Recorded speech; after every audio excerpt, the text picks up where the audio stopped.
Résultat souhaité. Merci Madame la Ministre. La parole est à Monsieur Mickaël Boulou pour le groupe socialiste. Madame la Présidente, chers collègues, je vais poser une question sur la jeunesse, mais tout d'abord, nous n'avons pas compris votre réponse sur le grand âge. Nous attendons un calendrier en 2024 sur cette loi sur le grand âge, comme l'a promis l'ancienne Première ministre. Madame la Ministre de l'Éducation nationale, au lendemain de la clôture des vœux sur Parcoursup, pouvez-vous nous affirmer que chaque lycéenne et chaque lycéen pourra poursuivre ses études à la rentrée ? Dans le public aujourd'hui, il y a 25 lycéens venus de ma circonscription que je salue, avec qui j'ai travaillé cette question, qui attendent vos réponses à ces questions. L'année dernière, près de 16% des candidats sont restés sans affectation après la phase principale. Comment se préparer à une rentrée quand on se retrouve sans option suffisamment tôt ? Comment encaisser le refus d'une formation alors que c'est pourquoi on était fait ? Depuis 2018, le constat est que ce système creuse entre nos jeunes et nos territoires les inégalités et qu'il génère chez nos enfants et leurs parents inquiétude et anxiété. L'année dernière, Luc, 17 ans, s'est vu refuser une formation en STAPS.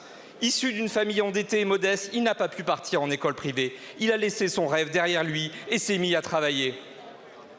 Une gestion néolibérale et désincarnée de l'avenir de nos enfants. Voilà ce qu'a instauré cette plateforme sous l'ère Macron.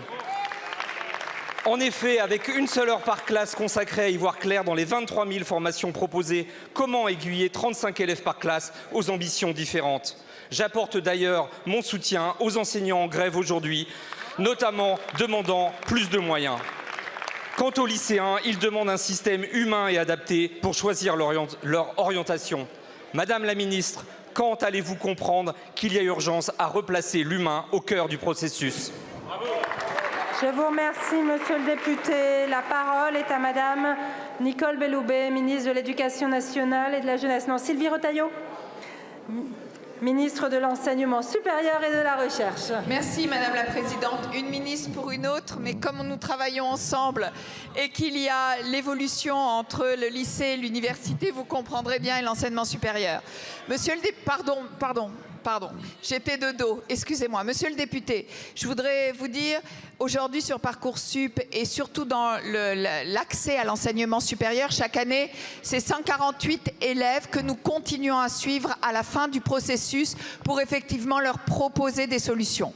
Aujourd'hui, au niveau de cette plateforme, c'est un accompagnement qui s'améliore en amélioration continue, année après année, en transparence, en diminution du stress, pour accompagner familles et élèves.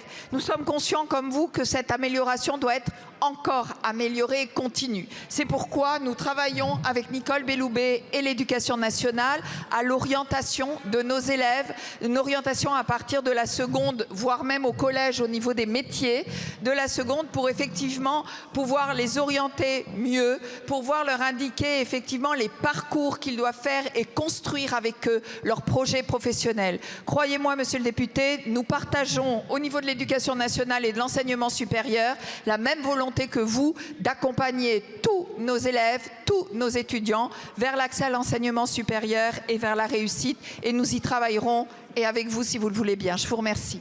Merci beaucoup Madame la Ministre. Monsieur le député. La jeunesse a le droit à l'émancipation, elle a le droit au bonheur, elle a le droit aux études supérieures et elle a le droit de ne pas être anxieuse pendant une année. Je vous remercie.